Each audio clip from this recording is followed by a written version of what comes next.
रूस और यूक्रेन के बीच युद्ध को 100 से ज्यादा दिन का वक्त हो गया और इन सब के बीच जो सबसे बड़ी बात सामने निकल कर आई युद्ध में वो ये कि रशिया की तरफ से बम्पर ऑफर क्रूड पर दिया गया और भारत भी हाल के दिनों में जमकर खरीदारी कर रहा है उस क्रूड ऑयल की और लगातार दुनिया के उन देशों को कड़ा जवाब भी दे रहा है जो भारत के खिलाफ आवाज उठा रहे थे कि भारत रूस से क्यों क्रूड ऑयल खरीद रहा है। लेकिन हम बात करते हैं इससे आगे की क्या बात है। बात यह है कि रशिया का क्रूड ऑयल तो हम खरीद रहे हैं, फायदा कितना हो रहा है, किसको फायदा हो रहा है, कौन इससे सबसे ज्यादा मुनाफा कमा रहा है, यह बताएंगे आपको इस वीडियो में।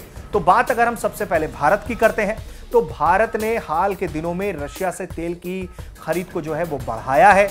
लेकिन और कौन से वो देश हैं? यूरोपीय संघ, वहां से जो देश तेल खरीद रहे हैं, जो क्रूड खरीद रहे हैं, वो दरअसल में खूब मुनाफा कमा रहे हैं। कैसे कमा रहे हैं? भारत कैसे मुनाफा ज्यादा नहीं कमा पा रहा है, किस तरीके से भारत में स्थिति पहले जैसी ही बनी हुई है, ये हम आपको अब समझा देते हैं। दरअसल जंग शुरू होता है और जंग शुरू होने पर रूस कहता है कि 30% से कम भाव क्रूड ऑयल पर वो करने को राजी था और उसने किया भी। इसके बाद भारत में ये उम्मीद जागती है कि पेट्रोल डीजल के रेट में कमी आ जाएगी क्योंकि भारत रूस से खरीद रहा है। लेकिन भारतीय रिफाइनरियों को रूस से सस्ते क्रूड ऑयल का कुछ ज्यादा फायदा नहीं मिला।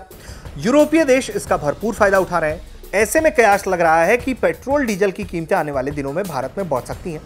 शुरुआत के बाद भारत की सरकारी और प्राइवेट रिफाइनरियों ने जिस तरीके से युद्ध के बाद क्रूड ऑयल का निर्यात बढ़ाया, रूस ग्लोबल रेट के मुकाबले कम दर पर क्रूड ऑयल बेच रहा है। लेकिन भारत पहुंचने के बाद रूस का क्रूड ऑयल मात्र $10 प्रति बैरल ही सस्ता पड़ रहा है। यूरोपीय देश रूस की इस छूट का फायदा उठा रहे हैं। यूरोप रूस के करीब है, इसी वजह से कच्चे तेल की डिलीवरी की कॉस्ट कम पड़ती है। वहीं भारत को डिलीवरी के लिए अधिक खर्च करना पड़ता है। रूस इस वक्त ग्लोबल रेट के मुकाबले 35% से कम रेट पर क्रूड ऑयल बेच रहा है, यानी फ्री ऑन बोर्ड बेसिस पर। इसके बाद भारतीय रिफाइनरियों को रूस से क्रूड ऑयल मंगाने के लिए शिपिंग और इंश्योरेंस कॉस्ट के रूप में बड़ी रकम का भुगतान करना पड़ता है। रूस यूक्रेन के बीच जारी युद्ध की वजह से शिपिंग और इंश्योरेंस कॉस्ट में तेजी से बढ़ोतरी है। साथ ही कच्चे तेल का कारोबार करने वाले व्यापारियों ने अपना मार्जिन भी कॉस्ट बढ़ाया है। इसकी वजह से भारतीय रिफाइनरियों को ग्लोबल बेंचमार्क की तुलना में क्रूड ऑयल सिर्फ $10 प्रति बैरल ही सस्ता पड़ रहा है।